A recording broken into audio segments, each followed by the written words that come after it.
Recording is on. முருகாசரணம். Kandar அலங்காரம் 11. குசை நெகிழா அதை நம்ம பிரித்து முதல்ல படிச்சுப்போம். அதுக்கப்புறமா நம்ம மீனிங் பார்ப்போம். குசை நெகிழா வெற்றி வேலோன் அவுணர் குடர் குழம்ப கசையிடு வாசி விசை கொண்ட வாகன பீலியின் கொத்து அசைப்படு கால்பட்டு அசைந்தது மேரு அடியிட எண்திசை வரை தூள்பட்ட அத்தூளின் வாரி திடர்பட்டதே. இதுவும் அழகா நம்மளுக்கு இன்னைக்கு மயில் மேல அமைஞ்சிருக்கு. எவ்வளவு அழகான ஒரு விஷயம் பாருங்களேன். மயில் பிரணவத்தோட இது இல்லையா, பிரதிபிம்பம் இல்லையா, ஓம்காரத்தோட ஸ்வரூபம் மயில். அதனால இன்னைக்கு எல்லாருக்கும் ஓம்கார நாதத்தோட நம்மளுக்கு போதகம் கொடுக்கிறார் சுவாமி. போதகம் தரு கோவே நமோ நம, நீதி தங்கிய தேவா நமோ நம, அந்த பாட்டு ஞாபகம் வருது. சரி, குசை நெகிழா வெற்றி வேலோன் அப்படின்னாக்க, குசைனாக்க நம்ம இந்த குதிரை எல்லாம் ஓட்டும் போது கையில ஒரு கடிவாளம் மாதிரி பிடிச்சுப்பாளே, டடக் டடக் டக்னு போகும்போது அது அது கரெக்டா விரட்டுறதுக்காக அந்த கயிறை பிடிச்சுப்பாளே, அந்த அந்த கயிறு, அந்த கடிவாள், அந்த கயிறு அந்த கடிவாளத்தோட சேர்ந்த அந்த ஹோல், அந்த இது குசை.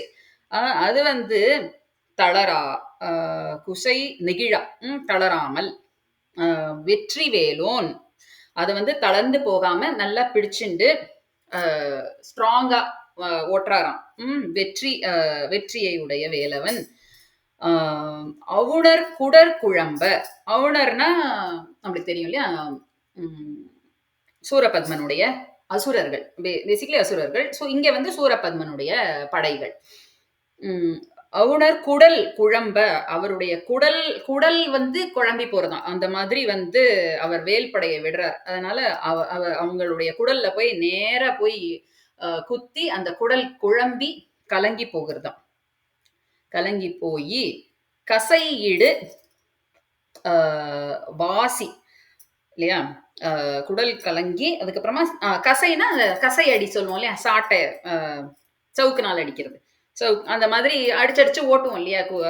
இங்க அந்த மாதிரி குதிரை ஓட்டுற மாதிரி இவர் மயில ஓட்டுறாருன்னு சொல்ல வர்றார். ஸோ அதனால சவுக்குனால அப்படியே அந்த இதனால கசை அடி, அந்த கசை இடு வாசி, வாசிங்கிறது குதிரை. வாசி வாணிகன் என்ன வருது இல்லையா நம்மளோட திருப்புகழ் பாட்டு.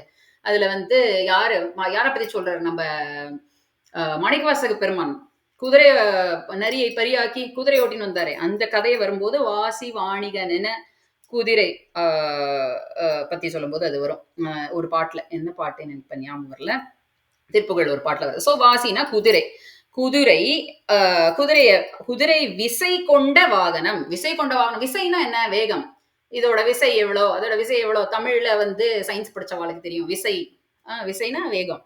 ஸோ விசை கொண்ட வாகன பீலியின் கொத்து, பீலிங்கிறது இங்க மயில கொண்டு வந்துடுறாரு. ஸோ வாகன பீலியின் கொத்து, வாகன பீலியோட அந்த பீலி தோகை விரிச்சு ஆடக்கூடிய அந்த மயிலுடைய கொத்து,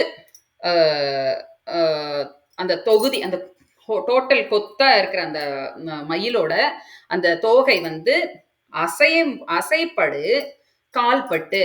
அசைப்படுன்னா கால்னா நம்மளுக்கு நிறைய பார்த்திருக்கோம் இல்லையா, காத்து. ஸோ அந்த அந்த அந்த மயில் மயில வேகமா விரட்டின்னு வராராம். அவர் வேலை விடுறாரு. வேலை விடுறதுல போய் அசுரர்களுடைய குடலெல்லாம் குழம்பி போய் ஒரு மாதிரி இருக்காங்க. ஆனா அந்த மயில் ஓட்டின்னு வர அந்த வேகத்திலேயே அதோட காத்து பட்டு அசைந்தது மேரு.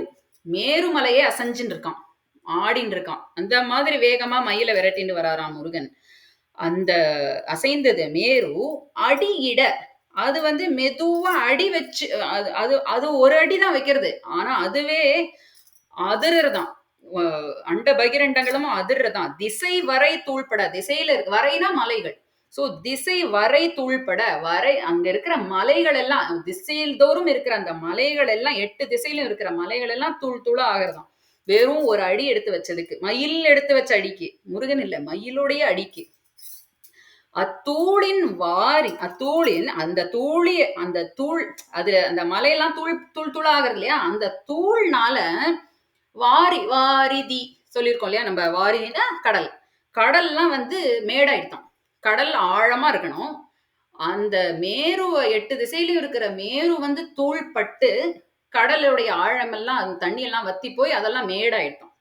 ஸோ எந்த மாதிரியான ஒரு அவர் அவர் வாகனமா வச்சுட்டு அந்த மயில அந்த ஓட்டின் வர வேகத்திலேயே வந்து தலைகீழா எல்லாம் நடக்கும் அப்படின்னு சொல்ல வர்றாரு. என்ன அப்படின்னா என்னன்னா, நம்ம மனசுல முருகனை வச்சுட்டு இருக்கோம். இது வந்து வெளிப்புறமான மீனிங் நம்ம இப்ப பார்த்தோம் இல்லையா? அவர் வேகமா வண்டி ஓட்டின்னு வர்றாரு சொல்றேன். மயில ஓட்டின்னு வர்றார். அந்த மயிலுக்கு கொடுக்கிற கசையடியிலயும் அந்த அந்த இதுலயும் அது எவ்வளவு வேகமா வர்றதுன்னா, அந்த வேகத்துக்கு அ அந்த தோகை ஆடுற அந்த காத்துக்கே வந்து மேரு ஆடுறது. அது அடி எடுத்து வைக்கும்போது மே எல்லாம் இருக்கிற மலையெல்லாம் தூள்பட்டு, அதோட தூள் போய் கடல்ல விழுந்து கடல் மேடாயிடுதாம். அந்த மாதிரியான வேகத்திலயும், அந்த மாதிரியான ஒரு வீச்சுலயும் வர்றது மயில். அந்த மயிலான ஓங்காரம் நம்ம மனசுல வந்து பதியும் பொழுதும் இந்த மாதிரியான ஒரு எஃபெக்ட் நம்மளுக்கு கிடைக்கும் அப்படிங்கறத இங்க சொல்ல வர. அந்த ஓம்காரம், அந்த மந்திர உபதேசம், அந்த ஜபம் இல்ல அந்த பிரணவ ஸ்வரூபத்தை மனசுல தியானிக்கிறது மூலமாக சில பேர் தியானம் பண்ணுவோம். நம்ம தியானத்தை வந்து நம்மளுடைய வாழ்க்கையில ஒரு அங்கமா ஆக்கணும். ஏன்னு கேட்டாக்க அப்பதான் மனசு ஒருநிலைப்படும். மனசு ஒருநிலைப்பட்டாதான் நம்மளால சரியான முடிவுகள் எடுக்க முடியும். அதாவது சரியான முடிவுகள்னா நிறைய நிறைய நேரத்துல நம்ம தடுமாறுறது உண்டு. நிறைய நேரத்துல நம்மளுக்கு கன்ஃபியூஷன்ஸ் வர்றது உண்டு. அது அது மட்டும் கிடையாது. சாதாரணமான வாழ்க்கையில நம்ம நடக்கிற எல்லா விஷயத்துக்குமே ஒரு பயங்கர பெரிய சொல்யூஷன் குடுக்கும். எது meditation. So at least 5 minutes, at least நான் சொல்றது 5 மினிட்ஸ் எல்லாரும் தியானம் அப்படிங்கிற ஒரு விஷயத்த ட்ரை பண்ணணும். அப்ப மெதுவா கொஞ்சம் கொஞ்சமா ஒன்றும் பெரிய தியானம் ஐயோ வழக்கெல்லாம் ஏற்றணும் சாமி முன்னாடி போய் உட்காரணும் அப்படிலாம் இல்லை. நீங்கள் எங்கேயோ வேலை பண்ணிட்டு இருக்கீங்க, என்ன வேணா பண்ணுங்க. வாட் எவர் யூ ஆர், ட்ரெயினில் போயின்னு இருக்கேன், இல்லை பஸ்ஸில் போயின்னு இருக்கேன், இல்லைன்னா ஆஃபீஸில் வேலை பண்ணும்போது நடுவில் ஒரு 5 மினிட்ஸ் டைம் கிடைக்கிறதுன்னா சும்மா உட்காந்து ஒன்றுமே பண்ண வேண்டாம். சும்மா சொல்லுறேன், சும்மா இருங்க, ஒண்ணுமே பண்ண வேண்டாம். சும்மா உட்காந்துட்டு கண்ண மூடின்னு உட்காந்துட்டு இருக்கோம், இல்லை கண்ணை திறந்துட்டே கூட உட்காந்துட்டு இருக்கோம். கண்ணை திறந்தா ப்ராப்ளம் என்ன தெரியுமா? நமக்கு நம்ம சுற்றி இருக்கிறதெல்லாம் பார்த்துட்டு இருப்போம். அதனால கண்ணை மூடின்னு உட்காந்துக்கோங்க. நிறைய டைவர்ஷன்ஸ் வந்துடும். அதனால கண்ணை மூடிட்டு 5 நிமிஷம் ஆவது ஸ்டார்ட் பண்றதுக்கு ஒரு 5 நிமிஷம் ஆகுது உட்காருங்க. நிறைய மாற்றங்கள் கிடைக்கும். நிறைய மாற்றங்கள் கொஞ்சம் கொஞ்சமா ஏற்படும். சரியா? அந்த பிரணவ ஸ்வரூபத்தை தியானம் பண்றது மூலமாக இவர் சொல்லியிருக்கார், நான் சொல்லல, இவர் தான் சொல்றார். அந்த பிரணவ ஸ்வரூபத்தை, அந்த முருகனை, ஓம்கார ஸ்வரூபமா இருக்கிற அந்த மயிலை தியானம் பண்றதுனால கடல் ஆழ மாதிரி இருக்கிற, அவ்வளோ ஆழமா இருக்கிற அந்த மனசுல இருக்கிற குப்பைகள், கசடுகள் எல்லாம் வெளியில போய் மேடா மாறிடும். நீ இமயம் அளவுக்கு உயர்ந்துடுவ. உன்னுடைய மன ஓட்டங்கள் ஆழமா அதிகமா இருக்காம மேடா உயர்ந்து நிற்கும் அப்படின்னு நான் சொல்லல. அருணகிரிநாதர் நம்மளுக்கு வாக்குறுதி கொடுக்கிறார். அதனால எல்லாரும் இன்னிலேருந்து, இப்போலேருந்து, இன்னைக்கு இன்னைக்கு இன்னும் முடியலை, அதனால இப்போலேருந்து ஒரு 5 நிமிஷம் எவ்ரிடே தியானத்தை ஆரம்பிக்கலாம். முருகாசரணம். நான் இதை சொல்லணும்னு நினைக்கல இதை ஆரம்பிக்கும் போது, ஆனா இதை சொல்ல வச்சிருக்கார்.